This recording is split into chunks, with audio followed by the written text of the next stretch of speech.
Olá, tudo bem? Seja muito bem-vindo a mais um vídeo de resolução de exercícios.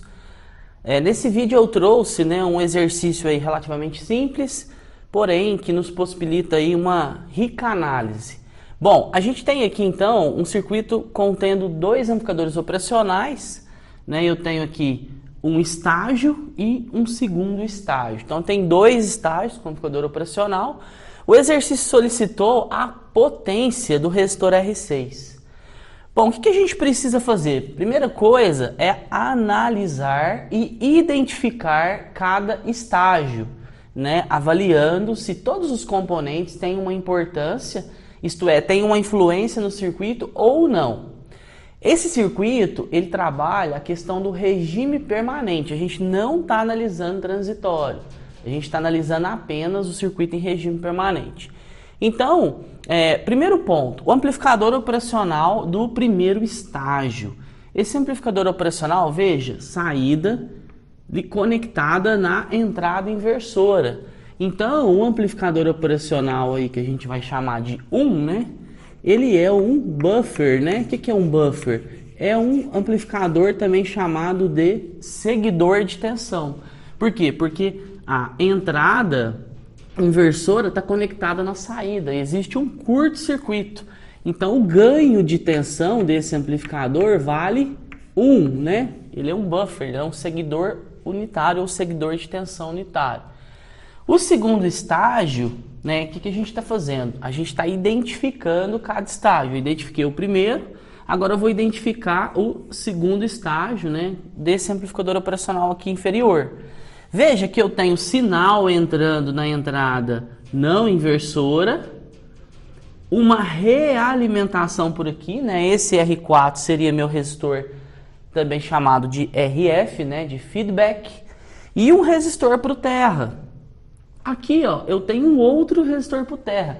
Mas veja, se a gente analisar esse circuito e não perceber e não avaliar detalhadamente as conexões e simplesmente olhar aí a disposição dos componentes, a gente pode se confundir. Veja que esse resistor está conectado na saída em relação à terra. Então o R6 é o meu resistor de carga, É a carga do meu circuito. Tanto é que o exercício aqui, solicitou a potência do R6, a potência da carga. O R4 é o meu resistor de feedback, Então, vou escrever aqui, o R4 é o resistor de feedback, é o resistor de realimentação.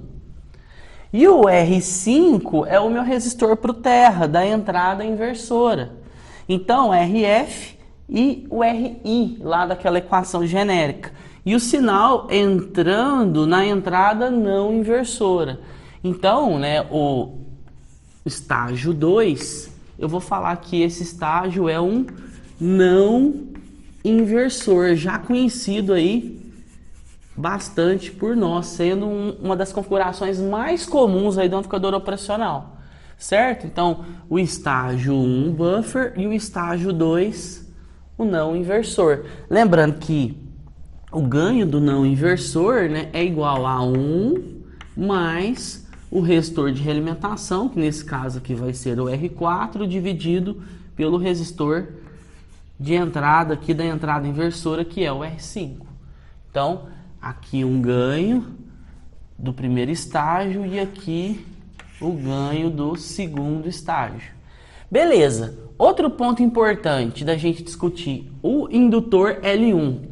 O indutor L1, ele basicamente opera em transitórios, nesse caso aqui. Por quê? Porque o sinal de entrada é um sinal contínuo, é um sinal DC. Então eu posso dizer que a fonte de alimentação, o meu VCC, é contínuo. Se o meu VCC é contínuo, o indutor, se a gente lembrar lá que a tensão no indutor é a indutância vezes a derivada da corrente no indutor em relação ao tempo, veja, tem que haver variação de corrente em relação ao tempo para que haja queda de tensão. Então, se não há variação, eu estou analisando em regime permanente, essa corrente aqui ela é fixa, ela é um valor fixo, não é um valor variável, esse termo aqui ó, vai ser zero. Esse termo sendo zero, a queda de tensão é zero. Então a gente pode escrever que a tensão no indutor é zero. O indutor não influencia, né, no meu circuito. Por quê? Porque eu estou trabalhando, né, em regime permanente e o meu sinal de entrada é contínuo. Beleza, feito isso, se a queda de tensão é zero, né, a gente tem que lembrar lá da reatância indutiva. A reatância indutiva é ômega vezes L. O ômega é 2π vezes F. Se a frequência é zero, a reatância é zero. Então, a reatância indutiva é 0 ohms. Lembrando que a reatância é a oposição, né? Então, é a oposição desse elemento. Então, é como se eu tivesse um curto-circuito. Não vai influenciar em nada. Esse indutor aqui foi inserido para explorar a nossa análise, né? Então, independente se é 100 micros, se é 1 milihenry, se é 20 milihenries, vai ser um curto em regime permanente. Beleza, então eu tenho 9 volts aplicado aqui. Eu vou chamar essa tensão aqui desse ponto, ó.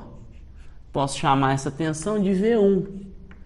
V1 é a tensão de saída, veja, a tensão de saída do primeiro estágio. Então, a tensão de saída do primeiro estágio, eu posso dizer então que V1 é igual a VCC, a tensão de entrada.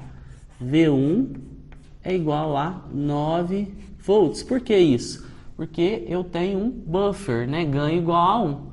Beleza. Aqui ó, eu tenho V1. Veja que eu tenho 2 resistores em paralelo e um resistor por terra. Eu tenho uma derivação aqui para o segundo estágio. Eu tenho que lembrar que a impedância, vou escrever aqui, a impedância de entrada do operacional, principalmente nessas duas configurações, em que o sinal entra na entrada não inversora, ela tende ao infinito, é um valor muito alto. A impedância de entrada tende ao infinito. Se é um valor muito alto, é como se esse elemento aqui não existisse, fosse aberto para corrente, é como se não tivesse corrente nenhuma. Então eu tenho uma tensão V1, 2 resistores em paralelo e um resistor por terra. A tensão nesse ponto aqui agora, que eu vou chamar de V2, a tensão em V2 vai ser o quê? Vai ser a própria tensão VR3. A tensão desse ponto, que é a tensão aplicada à entrada do segundo estágio, que é V2, que eu chamei de V2, é a própria tensão aqui em cima desse resistor, a queda de tensão nesse resistor. Então eu tenho uma tensão V1, veja, se eu poderia redesenhar, né, eu vou colocar de cá, eu tenho uma tensão V1, 2 resistores em paralelo, e eu tenho aqui um resistor, que é um resistor que eu quero achar a tensão nele, que seria o R3, né? Aqui é o R3, aqui o R1 e o R2. Estou redesenhando para facilitar a nossa análise, né? Para ficar mais simples aqui. E aqui eu tenho a tensão V1, nesse ponto aqui, que é 9. V1 está nesse ponto, eu tenho esse circuito. E quero encontrar essa tensão que eu estou jogando lá para o meu, vou chamar ela aqui de V2, para o meu segundo estágio. Eu quero encontrar essa tensão. Regra do divisor de tensão, né? Muito simples. Tensão V2 vai ser igual a tensão V1, que é a tensão total, vezes o valor da resistência, R3, dividido pela soma das resistências, que é basicamente o R1 em paralelo com o R2, mais o R3. Veja que o R1 está em paralelo com o R2. Dá pra gente fazer direto, né? 10 em paralelo com 10. Se a gente fizer o produto pela soma ou a soma dos inversos, eu não vou fazer aqui para não prolongar tanto, a gente vai encontrar aí um valor metade dos 2 resistores, né? Quando eu tenho 2 resistores iguais, em paralelo, a resistência equivalente é a metade. Se eu tivesse 3, a resistência equivalente seria 1/3. Se eu tivesse 4, seria 1/4. Então, a gente pode reescrever aqui, V2 é igual a V1, que é 9, vezes o R3, que é 10, dividido, esse paralelo vai ser 5, e aqui mais 10. Esqueci do K aqui, né? Então, V2 vai ser 9 vezes 10 dividido por 15. 10 dividido por 15, a gente tem 2 terços, certo? Então, 2 terços de 9 é 6. Então, V2 é igual a 6 volts. Beleza, encontramos V2. Nós nem precisaríamos fazer esse cálculo que eu fiz, né? Eu fiz aqui a título de demonstrativo. Daria para fazer aqui de cabeça, né? Esse com esse dá 5 e aqui tem 10. Então aqui fica 1 terço e aqui fica 2 terços. Então essa tensão V2, ó, é essa tensão aplicada a esse ponto aqui, ó. É o mesmo V2. Beleza, V2 aplicado nesse circuito, lembrando que esse circuito já foi identificado aqui, né? É um não inversor. Então a tensão, vou chamar aqui de Vout, ou VO, é a tensão desse ponto em relação à Terra, que é a tensão em cima do resistor R6.